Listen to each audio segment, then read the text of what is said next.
Abra sua Bíblia em Atos, capítulo de número 22, versículo 6 em diante. Deixa eu dar uma atualizada aqui.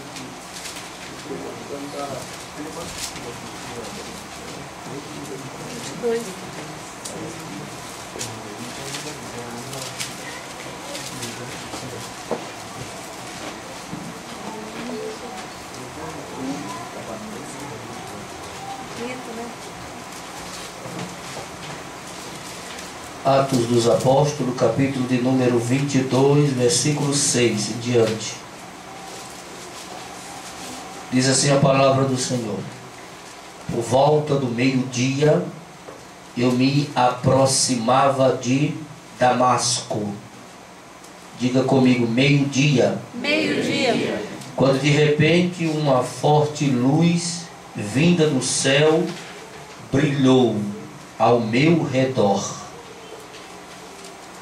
Diga comigo, uma forte luz. Uma forte luz.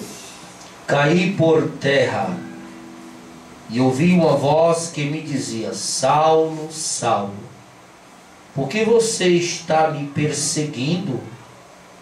Então perguntei: quem és tu, Senhor? E ele respondeu: eu sou Jesus, o Nazareno, a quem você persegue. Os que me acompanhavam viram a luz, mas não entenderam a voz daquele que falava comigo. Assim perguntei: que devo fazer, Senhor? Disse o Senhor: levante-se, entre em Damasco, onde lhe será dito o que você deve fazer. Os que estavam comigo me levaram pela mão até Damasco, porque o resplendor da luz me deixara cego. Repete comigo: resplendor da luz, Resplendor da luz. me deixara cego. Me deixara cego. Um homem chamado Ananias, piedoso segundo a lei, e muito respeitado por todos os judeus que ali viviam, veio ver-me e, pondo-se junto a mim, disse: irmão Saulo, recupere a visão. Naquele mesmo instante pude vê-lo. Então ele disse: o Deus dos nossos antepassados o escolheu para conhecer a sua vontade, ver o justo e ouvir as palavras de sua boca. Você será testemunha dele a todos os homens daquilo que viu e ouviu. E agora, que está esperando? Levante-se, seja batizado e lave os seus pecados, invocando o nome dele. Quando voltei a Jerusalém, estando eu a orar no templo, caí em êxtase e vi o Senhor, que me dizia: depressa, saia de Jerusalém imediatamente, pois não aceitarão seu testemunho a meu respeito. Ele aqui viu Jesus pela segunda vez. Eu respondi: Senhor, estes homens sabem que eu ia de uma sinagoga a outra, a fim de prender e açoitar os que creem em ti. E quando foi derramado o sangue de tua testemunha Estevão, eu estava lá, dando minha aprovação e cuidando das roupas dos que o matavam. Então o Senhor me disse: vá, eu o enviarei para longe aos gentios. Amém? Amém. Deixa eu tirar o compressor. Eu acho que eu Acho, penso.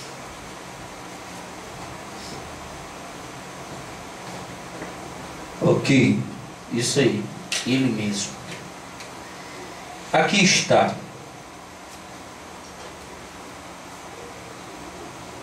Quando Paulo chegou em Jerusalém, ele frequentou as sinagogas, frequentou a igreja, se apresentou junto aos discípulos. Os crentes de Jerusalém não deram crédito ao apóstolo Paulo. Nenhum. Eles o rejeitaram. O presidente da igreja de Jerusalém, que era Tiago, ele apenas conheceu. Eu quero conhecer esse rapaz. Conheceu Saulo e foi embora. O apóstolo Pedro, que vivia na casa de Maria, mãe de João Marcos, foi quem atendeu a Paulo por pedido de Barnabé e ficou com ele 15 dias, ou seja, 2 semanas, conversando acerca da igreja, do Senhor Jesus, as doutrinas, conversando com ele, coisas da igreja. Depois desses 15 dias que Pedro esteve com Saulo de Tarso, surgiu uma perseguição muito grande em Jerusalém, porque o povo judeu, que era amigo dele outrora, porque ele trabalhava para o Sinédrio, matando o crente, perseguindo o crente, oprimindo o crente, agora se levanta contra ele, porque ele deixara de perseguir os amigos de outrora, se levanta contra Paulo, querendo matá-lo em Jerusalém. Um dia Paulo está dentro da igreja orando, em Jerusalém, na igreja mãe, na sede, presidida por Tiago, irmão do Senhor, e Pedro, que fazia parte da diretoria daquele ministério. Ele estava orando na igreja. O Senhor apareceu a ele pela segunda vez. A primeira foi no caminho de Damasco. A segunda foi na igreja mãe em Jerusalém. Apareceu para ele dizendo: Paulo, você aqui não é bem recebido. Os crentes têm mágoa de você. Vai ser difícil o povo crente te aceitar. Veja que Tiago só quis te conhecer. Pedro passou 15 dias com você porque foi recomendado por tudo e por todos por Barnabé. Os irmãos da igreja, nenhum deles apertou a tua mão, nem sequer deu a paz do Senhor. Os irmãos têm medo de você para acostumar só o tempo. E tem mais uma coisa: judeus, membros do Sinédrio, todo mundo que era teu amigo hoje procura te matar. Vai embora de Jerusalém urgente. E eu digo para você que Paulo era um homem difícil de lidar com ele. Aquele boi bravo. Ele retrucou. Disse: não, senhor, eu não vou. E Jesus disse para ele: vai embora daqui, Saulo. Vai embora para sua casa. Vai embora para Tarso da Cilícia. Vai embora daqui. Eu não chamei você para evangelizar em Jerusalém. Em Jerusalém tem igreja. Em Jerusalém tem pastor. Em Jerusalém tem diretoria. Em Jerusalém tem convenção. Em Jerusalém tem crente. Em Jerusalém tem um povo. Jerusalém não precisa de você aqui pregando o evangelho. Eu te chamei para pregar o meu evangelho até os confins da terra. Vai embora daqui. Ele retrucou ao Senhor, mas porque a perseguição aumentou tanto que ele teve que sair às escondidas, fugido, e chegou em Tarso da Cilícia. Diploma já não fazia efeito, anel no dedo pior.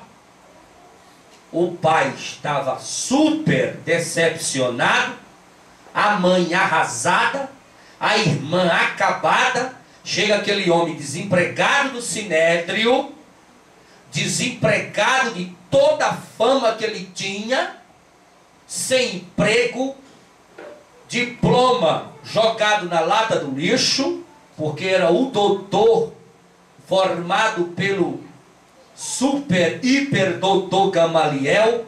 Agora Paulo estava ameaçado de morte pelo sinédrio e pelos judeus, perseguido, com a cabeça a prêmio, rejeitado pelos crentes, rejeitado pela diretoria da igreja, rejeitado por tudo e por todos. Chega em Tarso da Cilícia, se ausenta, fica no vale chamado Silêcio, fica no ostracismo, esquecido, abandonado, e agora pega o diploma de doutor da Faculdade Federal de Jerusalém, aprendida aos pés de Gamaliel, coloca numa gaveta, coloca o anel de formatura na gaveta, pega uma chave de fenda, bota na mão, um martelo, um alicate, um serrote, uma faca,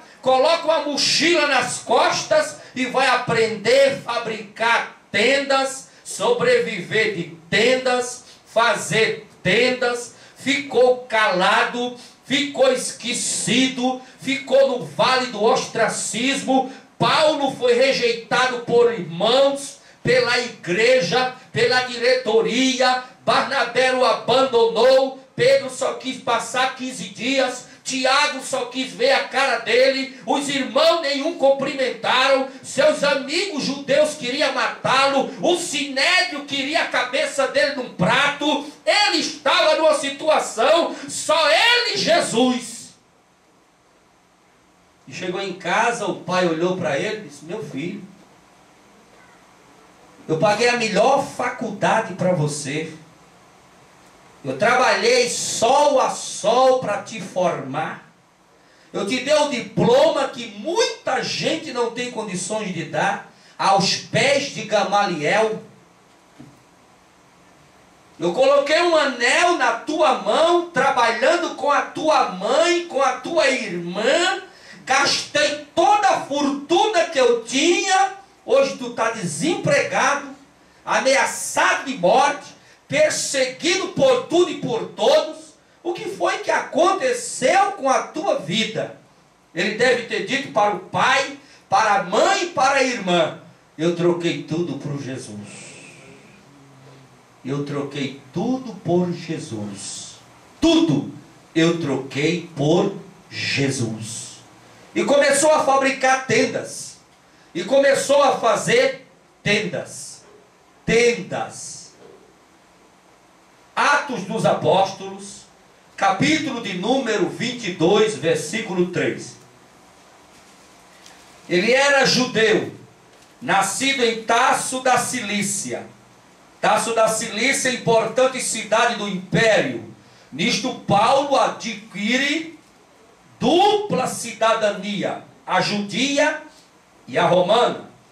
Ainda jovem, Paulo, aproximadamente com 14 anos, estuda teologia na capital teológica mais famosa daqueles dias, Jerusalém. Ele foi estudar na melhor faculdade, onde o reitor era Gamaliel, com especialização nos 613 mandamentos da lei mosaica. Ele estudou aos pés do grande e famoso mestre Gamaliel. Paulo almejava se formar em rabino judaico. Gamaliel era neto do grande e famoso rabino Hilel, um dos mais importantes rabinos da história. Em Gálatas, capítulo de número 1, versículo de número 14, Paulo era um aluno de judaísmo exemplar, superior a todos da sua idade. Era extremamente zeloso na tradição dos seus pais. Paulo era um homem culto, erudito, poliglota, ele dominava com grande desenvoltura o saber humano. Quando Paulo chega em Atenas, a capital intelectual do mundo, ali era a terra de Sócrates, Platão, Aristóteles. Paulo tem um diálogo com duas classes de filósofos, estoicos e epicureus.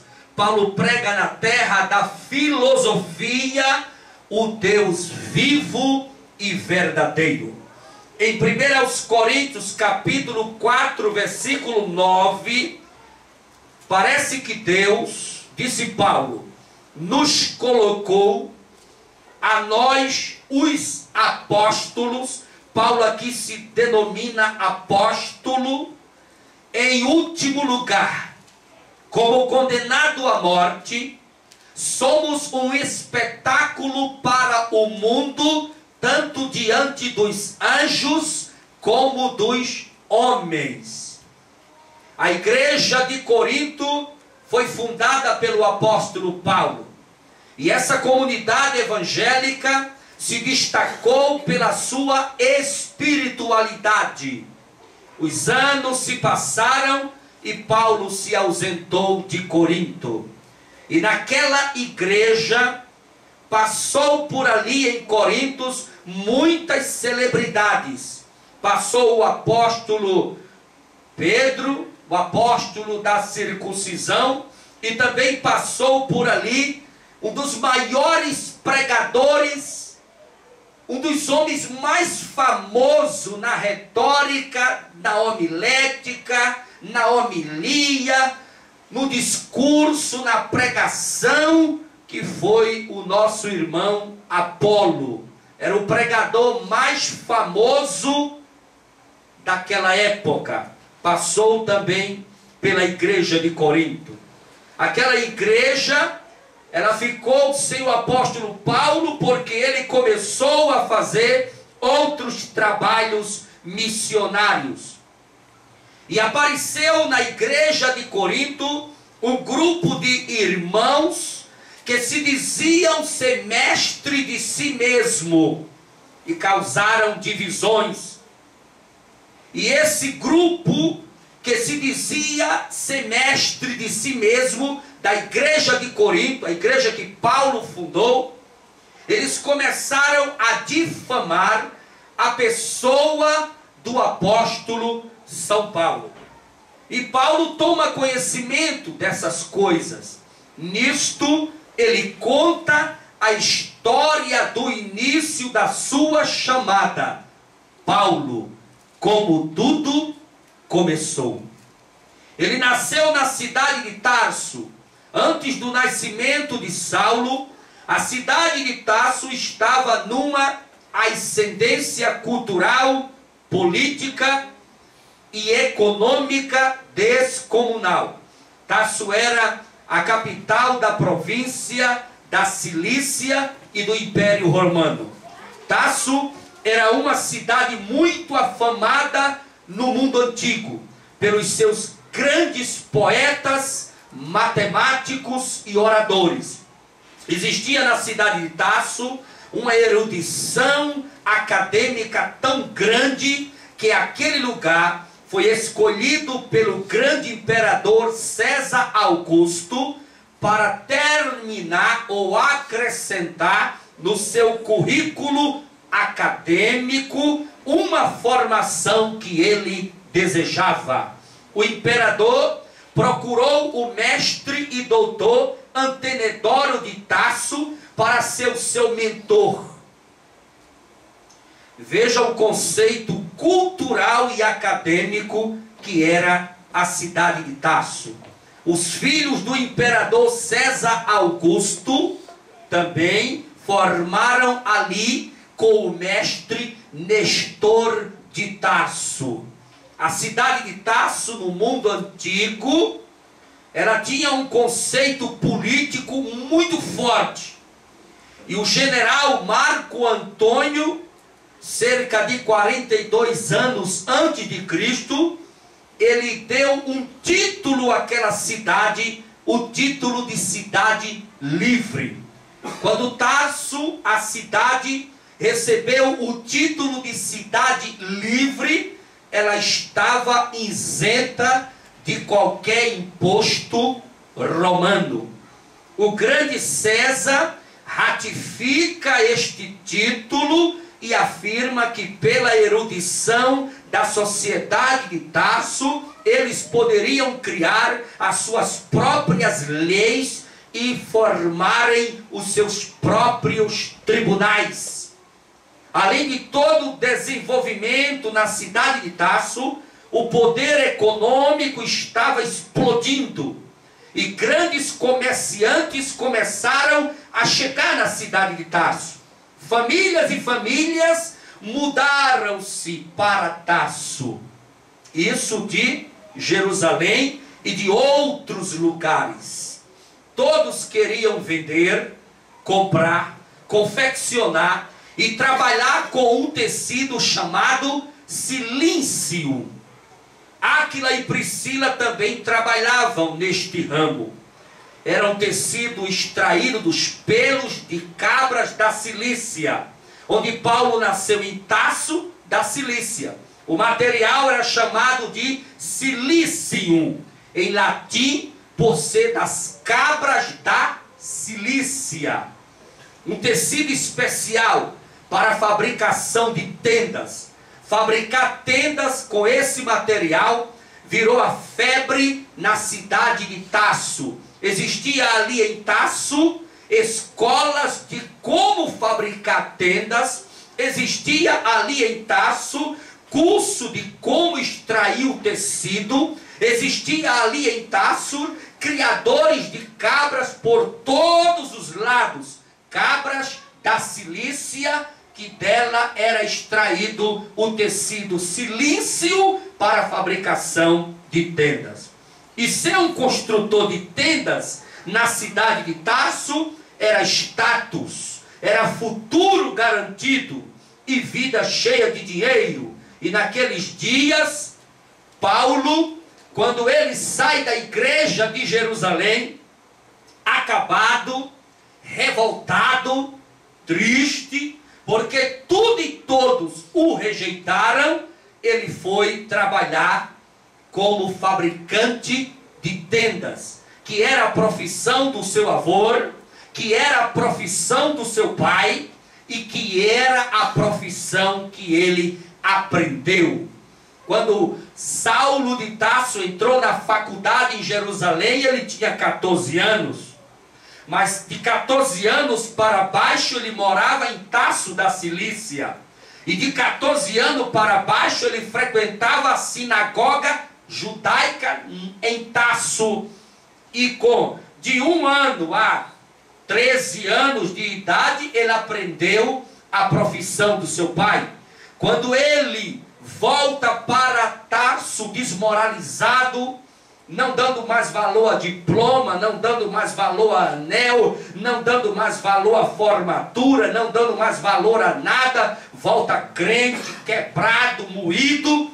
Ele chega naquele lugar, ele já sabia construir tendas, ele já sabia a profissão do pai, ele apenas guardou a Bíblia numa gaveta e foi começar a viver a sua vida secular e deixar essa coisa de crente acontecer no natural, porque ele achava que por saber muito, por entender muito, ele era o tal da igreja. Ele pensou: eu vou chegar em Jerusalém, vou abafar, vou caçar aquela carteira de ministro da diretoria da igreja de Jerusalém de Pedro, porque Pedro é um pescador, Pedro é um analfabeto, Pedro andou com Jesus, mas não sabe falar vários idiomas, não sabe pregar direito, aquilo é um analfabeto.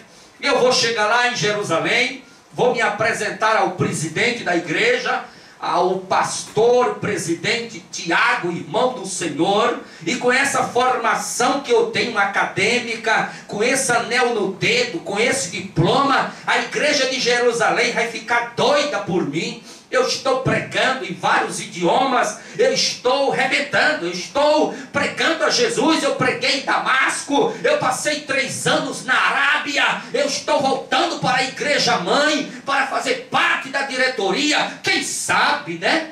Até presidir o campo de Jerusalém, porque o presidente lá é irmão do Senhor Jesus, é o Tiago, mas não fala vários idiomas, não aprendeu aos pés de Gamaliel, não tem o que eu tenho. A minha capacidade é uma capacidade muito acima de todos que estão ali. E quando ele chega em Jerusalém, apenas Tiago, o presidente da igreja, olha para ele, eu só queria conhecer. Pedro atendeu ele 2 semanas e depois mandou ele pastar, e nenhum crente deu atenção, e Jesus disse para ele: aqui não é o teu lugar, o teu nariz como crente ainda está em pé, você está se achando, você acha que esse conhecimento que você tem, a formação que você tem, tudo que você tem, não é isso que a minha obra precisa. A minha obra precisa de lágrima, a minha obra precisa de joelho, a minha obra precisa de quebrantamento, a minha obra não precisa de posição, não precisa de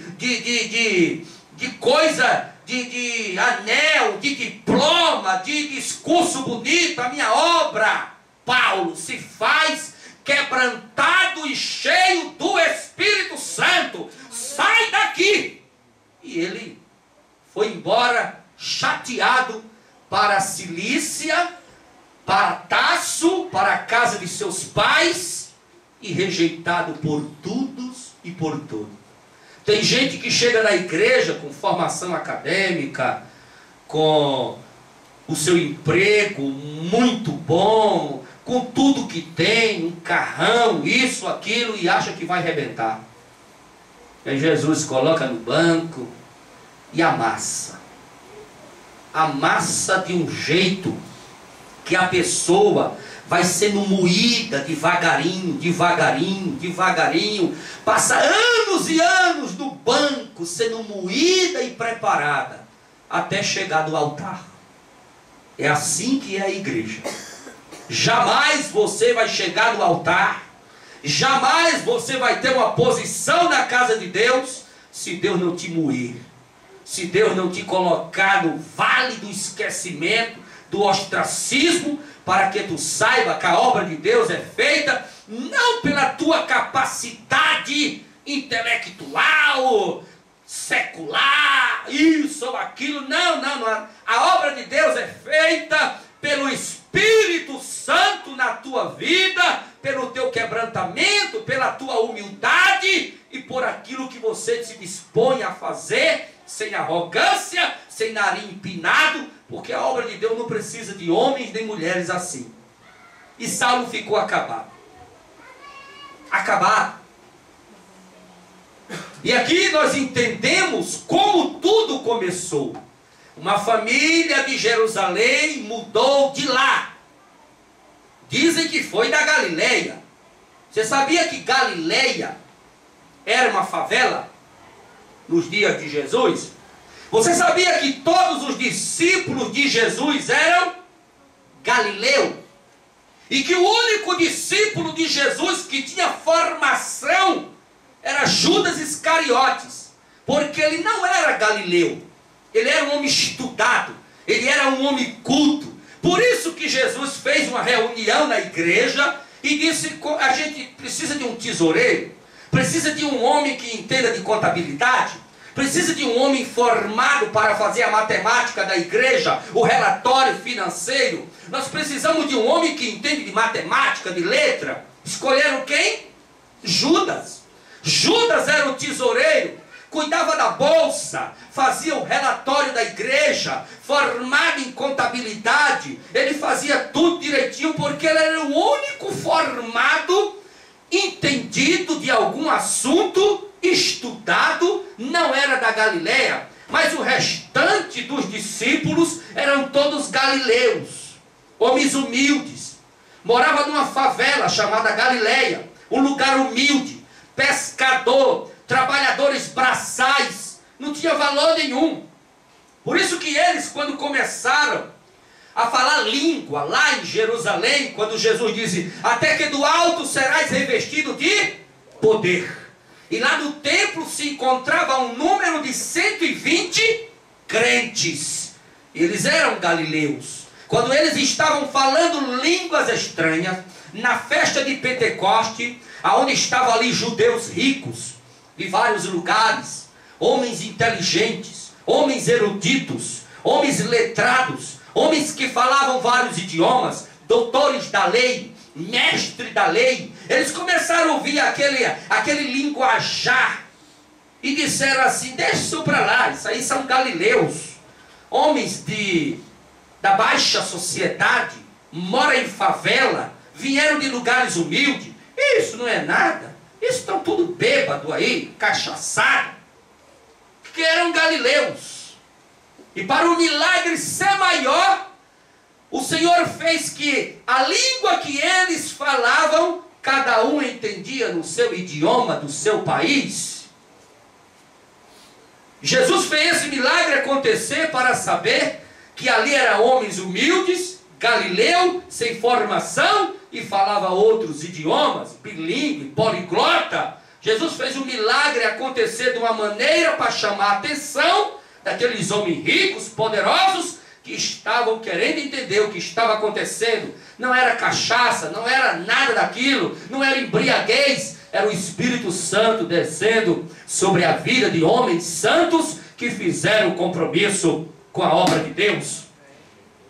E diz a história que Saulo, pai e mãe, vieram da Galileia. Uma família de Jerusalém mudou de lá, atraída pelo desenvolvimento assustador de Tarso. Era um casal benjamita, descendente de Saul, uma família de fariseu, atraídos pelos anúncios e comentários do grande comércio de fabricação de tendas na cidade de Tarso. Depois de algum tempo, ali em Tarso, Saulo nasceu na cidade rica, poderosa, independente, erudita e muito desenvolvida. Paulo, como tudo começou. E Saulo frequentava a sinagoga de Tarso.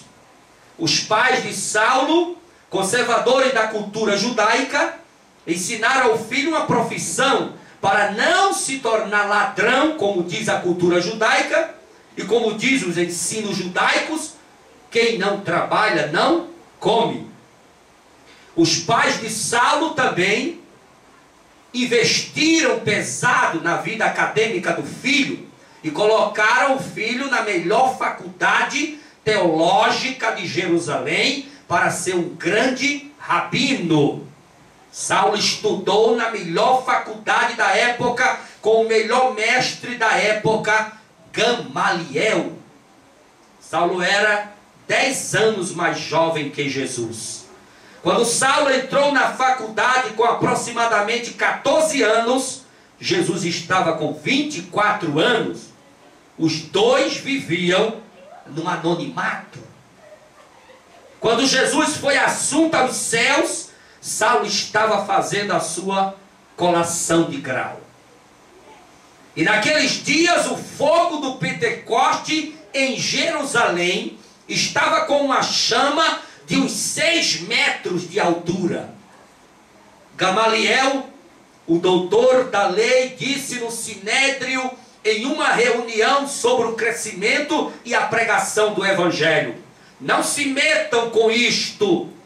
Se for de homem, esse movimento vai acabar. Todavia, se for de Deus, sai da frente. Sai da frente.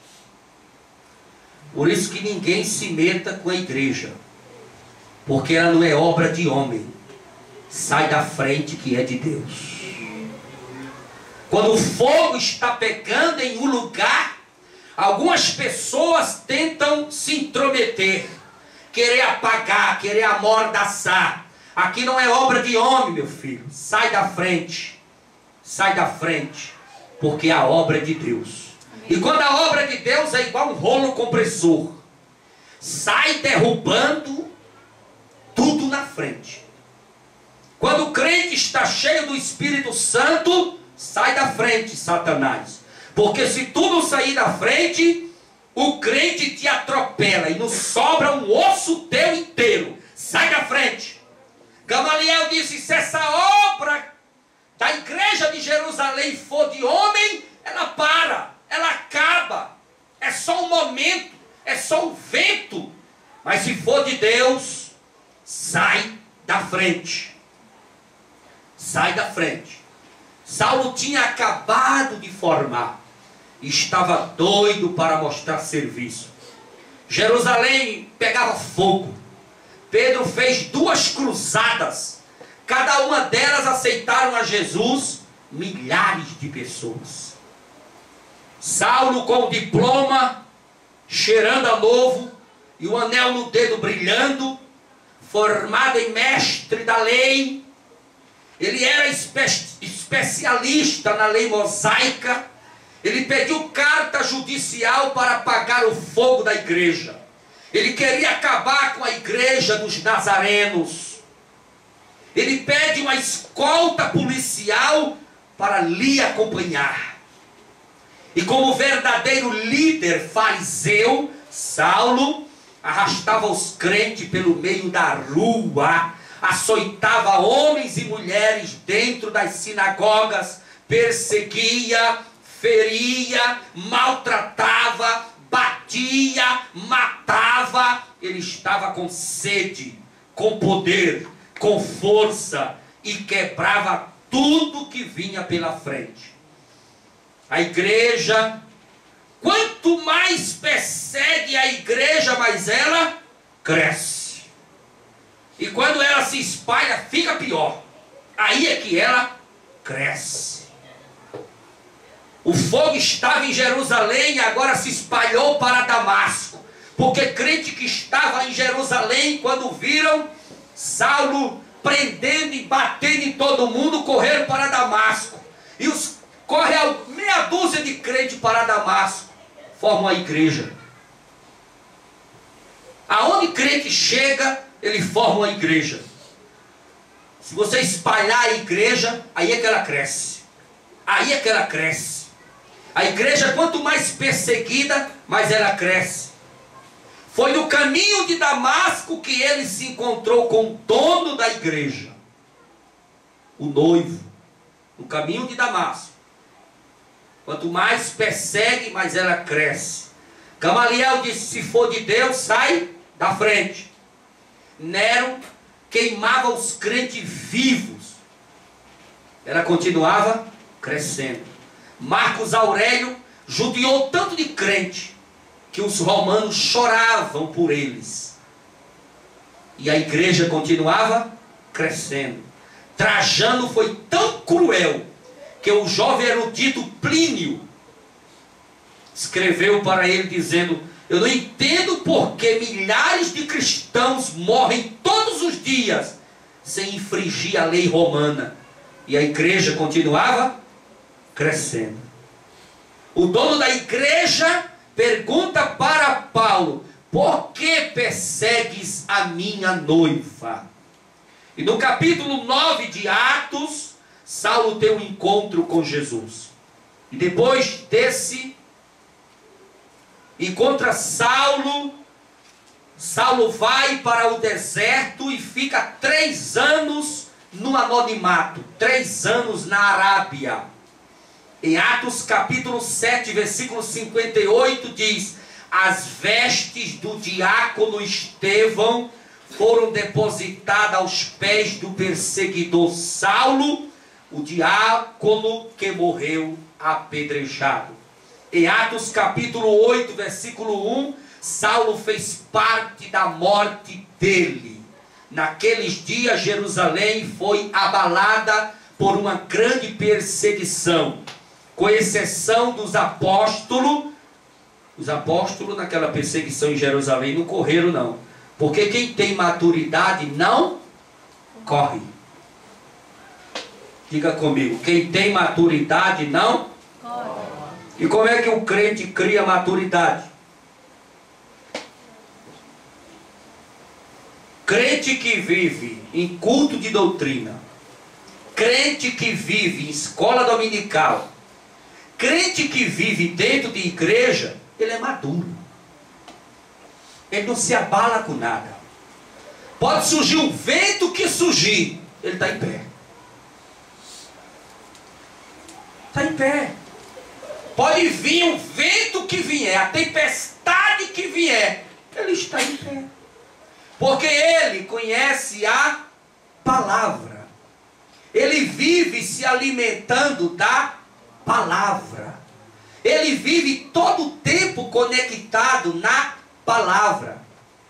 Agora você vê alguns crentes que não vêm nenhuma escola dominical na vida, não vem nenhum culto de doutrina na vida, vem na igreja quando dá, quando pode, bate qualquer ventinho. Rapaz, esse tipo de crente, qualquer vento, qualquer tempestade que surge na vida dele ou na vida dela, ele já quer logo desviar, já quer logo morrer, já quer logo rasgar a Bíblia, já quer logo deixar a igreja, porque são crentes que não têm maturidade. Vale ressaltar que todos os crentes que correram nessa perseguição de Jerusalém para Damasco e outros lugares, eram só membros de banco. A Bíblia diz e deixa clara que os apóstolos, os cabeças da igreja, ficaram todos. Por quê? Porque eles tinham maturidade. Tinham maturidade. Os outros foram dispersos pelas regiões da Judeia, de Samaria. E Deus queria espalhar as sementes. E veja que quem obedeceu a ordem para se espalhar, para a igreja crescer, foi crente de banco. Não foi crente de púlpito. Crente de púlpito é complicado. Os apóstolos, os homens de púlpitos, cabeça da igreja, ficaram todos em Jerusalém. Nenhum saiu do lugar. E a perseguição quebrando o pau. Quem correu foi os crentes de banco. Quem formou a igreja lá em Damasco foi crente de banco. Quem saiu se espalhando e o evangelho crescendo foi crente de banco. Porque os discípulos todos estavam em Jerusalém, sentados na cadeirinha do púlpito, dando glória a Jesus. O pau quebrando, e daqui não saio e daqui ninguém me tira. Quando Jesus viu aquela situação, ele disse: eu tenho que chamar um doido. E o doido que eu vou chamar para espalhar esse evangelho, já que os discípulos, já que Pedro, já que Tiago, já que os cabeças da igreja não quer sair de jeito nenhum, parece que está plantado em Jerusalém, parafusado lá no púlpito, eu vou usar um doido. E o doido que eu quero é o tal do Saulo de Tarso. Eu vou quebrá-lo no meio, vou salvar, vou batizar nas águas, vou batizar no Espírito Santo e vou mandar ele pregar nos confins da terra. E olha que o homem era doido. Tem hora que Deus precisa de crente doido. Por isso que tem uns doidos por aí que nós não podemos repreender. Nem podemos dizer, cala a boca, não, porque ele é doido. Você vai para uma parada de ônibus fazer o que muitos crentes fazem por aí? Você não vai. Então deixa ele lá, porque ele tem coragem de fazer o que você não faz. Ele fica numa parada de ônibus de 7 da manhã a 8 da noite, cuspindo todo mundo, babando pelo canto da boca, dizendo, Jesus vai voltar! Você olha, a gravata é amarela, a calça é laranja, o paletó o defunto era maior, um sapato no pé, sem meia, um cinto arrochando no último buraco que tem, todo malamanhado, todo desengonçado, cabelo arrepiado, com fome, cansado, suado, mas ele está lá fazendo o que você não tem coragem de fazer. Nem eu, nem você tem coragem de se expor daquele jeito. Numa parada de ônibus, todo mundo que chega ali, ele fala de Jesus. Um dia desse eu passei lá na frente do Super Maia, em Taguatinga, fui atravessar, estava um. Pensa num homem doido, Você olha assim, meu Deus, o que é aquilo? Ele com a Bíblia na mão, nem capa tinha, toda suja, e ele, o varão, olha para mim, dizendo para mim, olha para mim, varão, o dia do Senhor está próximo, te prepara, porque senão tu vai para o inferno. Para mim. E eu passei assim, calado, querendo rir. Eu digo, Jesus, eu estou contigo. Ali é meu irmão. É nosso irmão. Você chega dentro do metrô, tem um dos nossos irmãos. Tem um doido, tem um Saulo de Tarso, tem um chamado para aquela obra. Você chega na rodoviária, tem um deles lá. Você chega em lugares, irmão, que você nem pensa, nem imagina, dentro de trem, dentro de ônibus, dentro de metrô, lugar que você não tem coragem de ir, não tem coragem de fazer. Lá tem um Saulo de Tarso chamado para uma obra específica, anunciando o fim dos dias.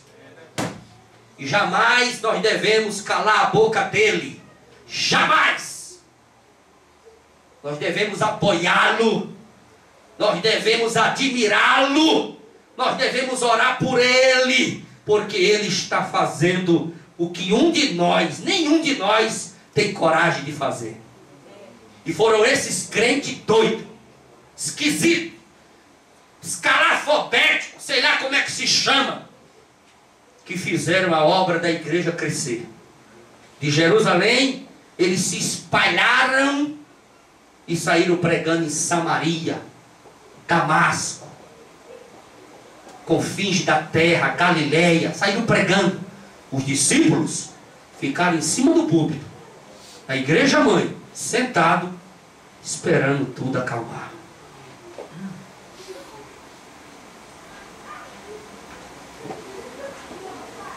Os outros foram dispersos pelas regiões da Judéia, Samaria. E com a morte do diácono Estevão, Deus levanta outro diácono, Filipe, e a obra continua. A ousadia que Estevão tinha, Filipe tomou para si. Já leu isso na Bíblia? Quando Estevão morre, Jesus levanta Filipe, outro diácono. Mata para tu ver. Se você matar um evangelista, levanta outro. Se você matar um pastor, levanta o mais ousado ainda. Se você calar a boca de um diácono, Jesus levanta outro, porque a obra dele tem muito. Se você que está aí, calar a sua boca, não fizer nada para este evangelho crescer, para ganhar almas, para esvaziar o inferno, Jesus levanta outro. Por isso que a obra dele precisa de você, precisa. Mas se você fizer muito doce, se você se acomodar muito, Jesus levanta outro. Se coloca no seu lugar. E uma coisa eu te garanto, Jesus escolhe cada tipo de gente, um mais ousado do que o outro, um mais doido do que o outro. Crente que tem coragem de chegar na fila onde está passando o presidente da república, ele fura a fila e entrega uma profecia, assim diz o Senhor. Pronto. Aquilo que você não tem coragem de fazer, Jesus levanta outros e fazem.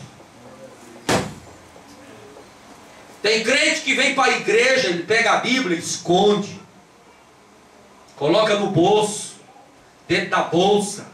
Ele não revela para ninguém que é crente. Você chega na parada de muitos ônibus por aí, de metrô, tem crente que está com a Bíblia desse tamanho, peito. Viva alegre, feliz com Jesus. Aí quando passa um que ele conhece, a paz do Senhor, irmão! Aleluia! Você chega, abaixa a cabeça e fala, meu Jesus, é doido. É doido mesmo. É doido. Porque aquilo que você não tem coragem de falar, de anunciar, Jesus levanta outros. Jesus precisava de um homem como este. Um homem muito preparado. mas muito doido. A primeira vez que ele saiu de Damasco, ele saiu dentro de um cesto. Começou a tribulação aí. Passa 3 anos na Arábia, volta da Arábia. Ele começa a pregar em Damasco, a perseguição surge para acabar com tudo. Ele sai dentro de um cesto. Pegaram um cesto, daquele de corda, e botaram ele dentro, e saíram soltando ele de janela abaixo pelo muro. Chegaram lá embaixo, mas tu vai embora, o povo aqui quer te matar. Ele correu para Jerusalém. Chegou em Jerusalém, perseguição de novo. Ele correu, foi para Tarso. Você está pensando que lá em Tarso, da Cilícia, ele ficou quieto? Ele fazia tenda de noite, pregava. Ele fazia tenda de dia, de noite ele pregava. Ele fazia tenda de dia, de noite ele pregava. Ele fazia tenda de dia, de noite ele pregava. Ele fazia tenda de dia, de noite ele pregava.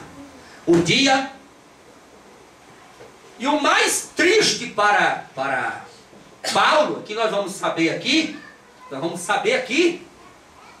que quando ele se ausenta de Jerusalém e vai embora para Tarso, para fabricar tenda, ficou no ostracismo, no esquecimento, a Bíblia diz que a igreja sossegou. Depois que ele vai para a casa dos pais, se ausenta de tudo, a igreja teve paz. Então a tribulação era quem? Está aqui dizendo. A igreja teve paz, e depois que teve paz, a igreja se multiplicou. A igreja teve paz, se multiplicou, cresceu, tudo ficou normal, tudo ficou tranquilo, tudo ficou uma verdadeira alegria. Então o problema era quem? Saulo. E ele sabe dessa notícia. Ele fica arrasado. Mas mesmo assim ele não para. Ele fala, eu fui chamado para uma grande obra. Se o problema era eu lá em Damasco, que agora está tudo na paz, está crescendo, está a bênção, não importa. Se o problema era eu lá em Jerusalém, agora está a paz, está crescendo, não importa. Eu vou continuar pregando o evangelho aqui em Tarso, onde eu nasci, onde eu fui criado, onde minha mãe e meu pai vieram morar há muitos anos. E ele começou. Segundo a história diz que ele fundou várias igrejas em Tarso. E um dia o fogo pega em Jerusalém, na igreja mãe. O fogo pega em Damasco. Antioquia estava explodindo em poder, em glória, em salvação de alma. Um dia Barnabé está no culto. Chega um irmão, deixa-me viajar. E aquele irmão que chega naquele culto, Barnabé cumprimenta ele, apresenta. Quero apresentar esse irmão que está nos visitando. Antioquia estava explodindo. Você é de onde, irmão? Sou de Tarso. De Tarso? Lá tem igreja? Tem, senhor. Quem é teu pastor? Paulo. Paulo é o teu pastor? Meu pastor. Irmão, lá está cheio de igreja. Quer dizer que esses anos que ele passou no esquecimento, 14 anos, juntando tudo, dá 14 anos de esquecimento, lá jogado, crescendo como se cresce batata. Ele estava pregando o evangelho, irmão. Ele abriu uma loja. Ele tem uma loja lá, uma loja muito grande, de fabricar tendas. Ele tem loja, ele tem funcionário, ele fabrica tendas, ele fornece tendas para todo lugar, lá de Tarso. E abriu várias igrejas. Eu sou crente dele. Quer ver meu cartãozinho? Está aqui, ó. Igreja Evangélica do Caminho. Presidente de campo, Paulo. Ex-perseguidor da igreja, Saulo de Tarso. Barnabé lembra, fala, meu amigo está vivo. Puxa vida, eu pensei que aquela rejeição que teve na igreja de Damasco, perseguição, ele veio para Jerusalém, foi aqui rejeitado por todo mundo, Os obreiros não quiseram dar apoio. A igreja de Jerusalém não deu apoio, não acreditou na conversão dele, não acreditou na transformação dele. Poxa, o meu amigo está vivo. E tem uma coisa tão profunda aí. A história diz que Barnabé, de Chipre, fez faculdade teológica do lado de Saulo. Estudou com ele. Era amigo de faculdade teológica. Por isso que Barnabé tinha tanta afinidade, tinha tanta compreensão e acreditava tanto na convenção dele. Ele foi tão rejeitado, irmão, em Jerusalém, que se ele fosse outro, ele tinha desviado. Ninguém deu credibilidade nenhuma.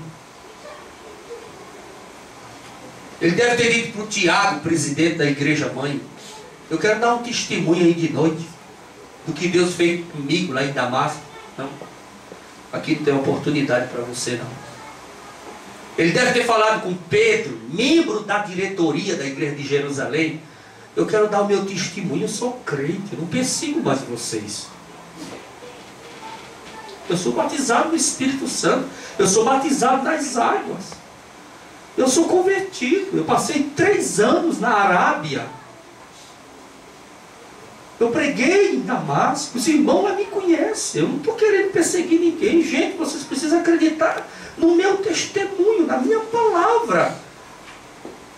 Eu sou batizado nas águas, no Espírito Santo, eu tive contato com o Senhor.